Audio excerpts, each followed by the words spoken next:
இளங்கிளையைப் போலவும் வறண்ட நிலத்திலிருந்து துளிர்க்கிற வேரைப் போலவும் அவனுக்கு முன்பாக எழும்புகிறார்.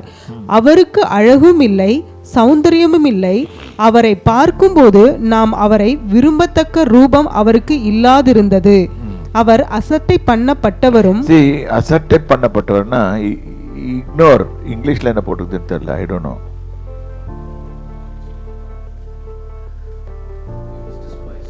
Despised. He was despised and rejected and forsaken by men. Men is despised. இன்னொரு அசட்டை பண்ணப்பட்டவன்னா வேணாயா.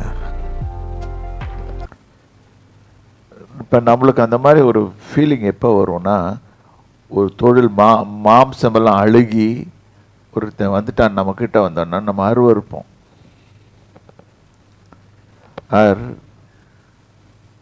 தொழுநோயாளி அந்த லெவலுக்கு போயிருக்காரு. அசட்டை பண்ணப்பட்டவரும் மனுஷரால் புறக்கணிக்கப்பட்டவரும் துக்கம் நிறைந்தவரும். அதாவது இக்னோரிங் a person hurts. நான் அதை உட்காந்து யோசனை பண்ணி பார்த்தேன். சரி, சாமி சில கொடுத்த கிஃப்ட்ஸ் இருக்குது. நம்மளை கொண்டு போய் ஒரு மீட்டிங்கில் உட்கார வைக்கிறாங்க. கூப்பிட்டு உட்கார வச்சுட்டு என்னை இக்னோர் பண்ணிட்டாங்கன்னு வச்சுக்கோங்க, என்ன ஃபீலிங் வரும்? அங்கேருந்து எந்திரிச்சு போயிடலாம். இக்னோர் பண்ணுறாங்க. இல்லாட்டி கூப்பிட்டவன கத்தலாம், ஏன்டா என்ன கூப்பிட்டேன் அப்படின்னு இருக்கலாம். ஆனால் அவரை கூப்பிட்டு வச்சு தான் இக்னோர் பண்ணாங்க மனுஷங்க. பாடு அனுபவித்தவருமாய் இருந்தார். அவரை விட்டு நம்முடைய முகங்களை மறைத்து கொண்டோம். இதுதான் இன்னைக்கு பிரச்சனை. நாம் அவரை நோக்கி பார்க்கணும். இன்னைக்கு ஏன் இந்த வசனங்களை நம்ம முக்கியத்துவம் கொடுத்து பார்க்கணும்னு சொன்னால், இன்னைக்கு இக்னோர் பண்ணப்பட்டவங்க நிறைய வாழ்க்கையில் நான் இக்னோர் பண்ணப்பட்டிருக்கேன். ஆனால் கர்த்தர் நம்மளை திருப்பி எதிர்த்து நிறுத்தும் போது எல்லாரும் நம்மளை பார்ப்பாங்க. நம்மளால் ஒரு காரியமும் செய்ய முடியாது. we cannot என்கிட்ட இவ்வளோ இருக்குது அது இதுன்னு சொல்லக்கூட முடியாது. ஆனால் அவர் கொடுத்தால் ஒழிய. ஸோ இதெல்லாம் எதுக்காக அவர் பட்டார் பாடுனா, நாம் அனுபவிக்கிறதுக்காக. This is what the cross teaches us. கிராஸ்னா கிராஸை பிடிச்சிட்டு தொங்கிட்டு இருக்கிறது இல்லை, but the person who hung on the cross. அவர் அசட்டை பட்டிருந்தார், அவரை எண்ணாமற் போனோம். கவுண்ட்லேயே எடுக்கல. அங்கேயே அவர் ட்ரெஸ் எல்லாம் காசுக்கு வித்தாங்க. மெய்யாகவே அவர் நம்முடைய பாடுகளை ஏற்றுக்கொண்டு நம்முடைய துக்கங்களை சுமந்தார். இதை விசுவாசிக்கணும். இன்னைக்கு நம்ம விசுவாசிக்கும் போது நமக்கு விடுதலை வரும். whether we like it or not, Father God has done a beautiful way. By trusting Jesus, we can get our freedom. So பாடுகளை ஏற்றுக்கொண்டு பாடுபடாத மனுஷன் யாரு? எல்லா மனுஷர்களுக்கும் ஒவ்வொருத்தருக்கும் ஒவ்வொரு விதமான பாடுகள் இருக்கும். பாடுகளை ஏற்றுக்கொண்டு நம்முடைய துக்கங்களை சுமந்தார். நம்ம துக்கப்பட்டு இருப்போம், நிறைய விஷயங்களை அவமானப்படுத்தப்பட்டிருப்போம், எத்தனையோ நேரத்தில் நம்ம வேதனைப்பட்டு இருந்திருப்போம், அவமானப்பட்டிருப்போம்.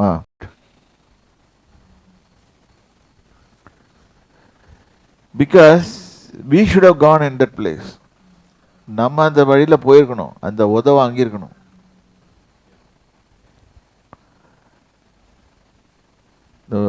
அந்த காலத்தில் சொல்லுவாங்க, நகத்தெல்லாம் பிடுங்கி எல்லாத்தையும் டார்ச்சர் பண்ணணும். அந்த மாதிரி செஷனில் நம்ம மாட்டிருக்கணும். ஆனால் நம்ம மாட்டல.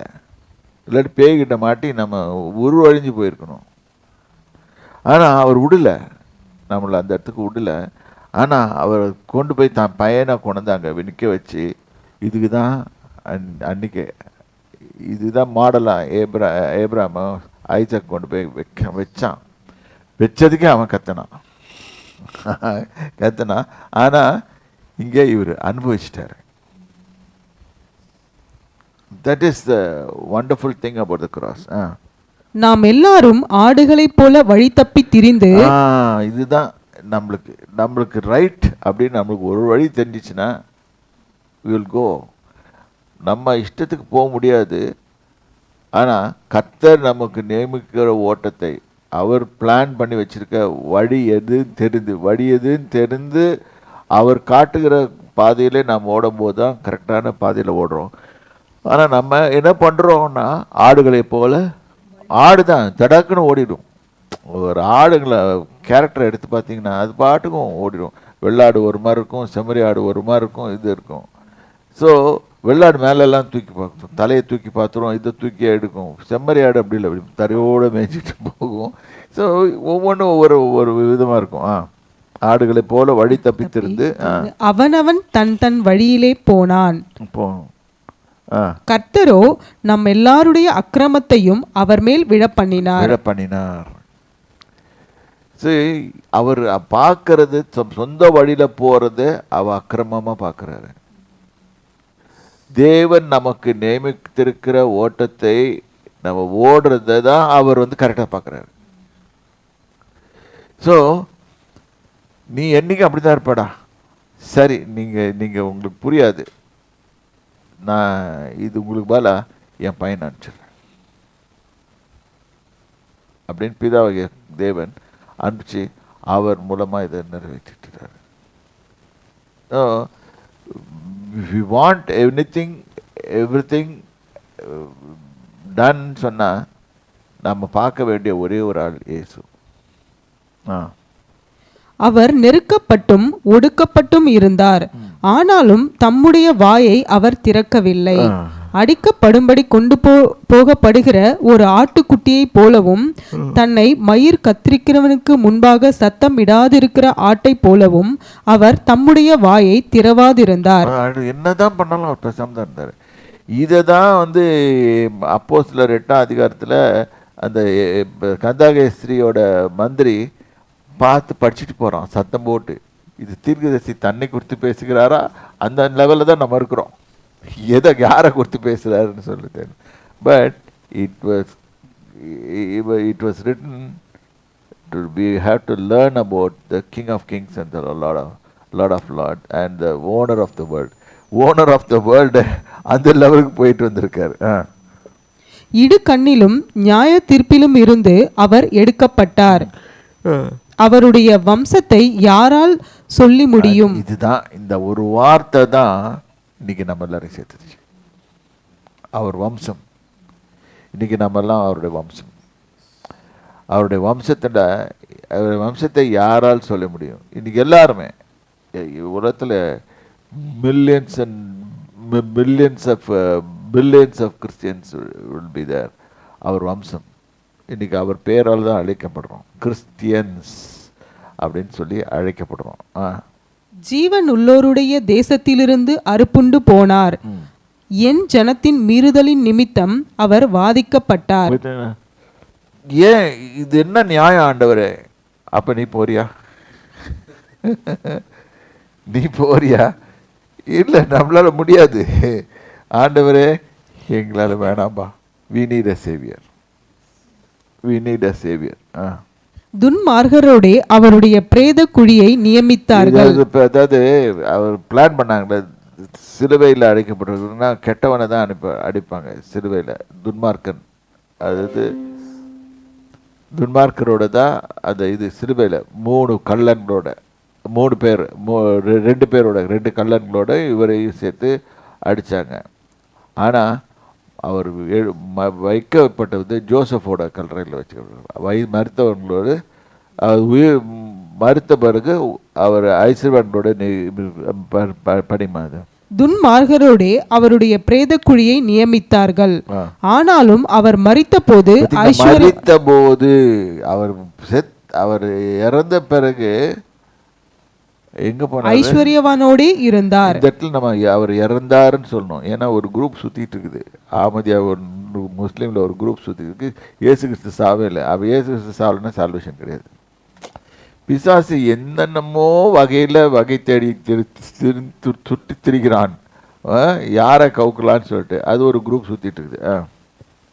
அவர் கொடுமை செய்யவில்லை, அவர் வாயில் வஞ்சனை இருந்ததும் இல்லை. கர்த்தரோ அவரை நொறுக்க சித்தமாகி எதுக்காக? அதன் மூலமாக நிறைய பிள்ளைகளை உள்ள கொண்டாடுறதுக்காக. இன்னைக்கு நம்ம ஃபிசிக்கலாகவும் சரி, இமோஷ்னலாகவும் சரி, எந்த விதத்திலையும் நம்ம பாடு அனுபவிக்கும் போதும் முன்னோடியாக இயேசுவை நோக்கி பார்க்கும்போது நம்ம விடுதலை அடைகிறோம். சிலுவை ஒரு பாட்டு இருக்கு, சிலுவை சுமந்த என் இயேசு சிந்தின ரத்தம் புரண்டோடுதே, நதி போலவே பாய்கின்றதே, நம்பி இயேசு வண்டை வா அப்படின்னு ஒரு பாட்டு இருக்கு அந்த காலத்தில். அந்த பாட்டை நம்ம யோசனை பண்ணுவோம். அவர்கிட்ட போகும்போது எனக்கு விடுதலை. கர்த்தரோ அவரை நொறுக்க சித்தமாகி அவரை பாடுகளுக்கு உட்படுத்தினார்.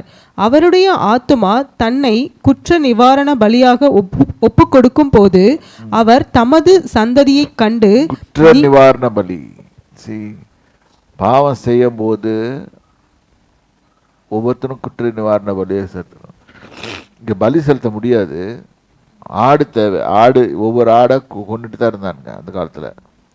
ஆனால் அதில் பலியை நீர் விரும்புகிறது இல்லை, விரும்பினால் செலுத்துவேன்.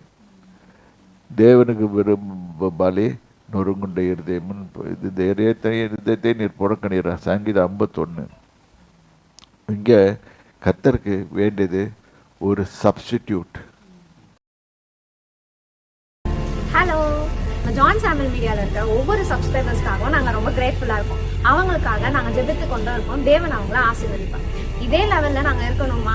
இல்லைல்ல, இன்னும் நாங்கள் உற்சாகத்துடன் அடுத்த ஸ்டெப்புக்கு நாங்கள் போகிறதுக்கு இன்னும் உங்களோட சப்போர்ட் நிறைய தேவை.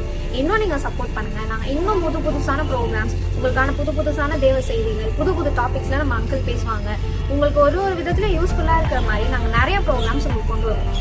ஆவிக்குரிய பிரகாரமான ஒரு வளர்ச்சியை காணுறதுக்கு நாங்கள் உங்களுக்கு ஹெல்ப்ஃபுல்லாக இருக்கும். அதுக்கு உங்களோட பாட்டை ஏதாச்சும் இருக்கணும்ல, மறக்காமல் சப்ஸ்கிரைப் பண்ணுங்கள். உங்கள் ஃப்ரெண்ட்ஸ்க்கும் ஷேர் பண்ணி அவங்களையும் சப்ஸ்கிரைப் பண்ண சொல்லுங்கள். பாய்.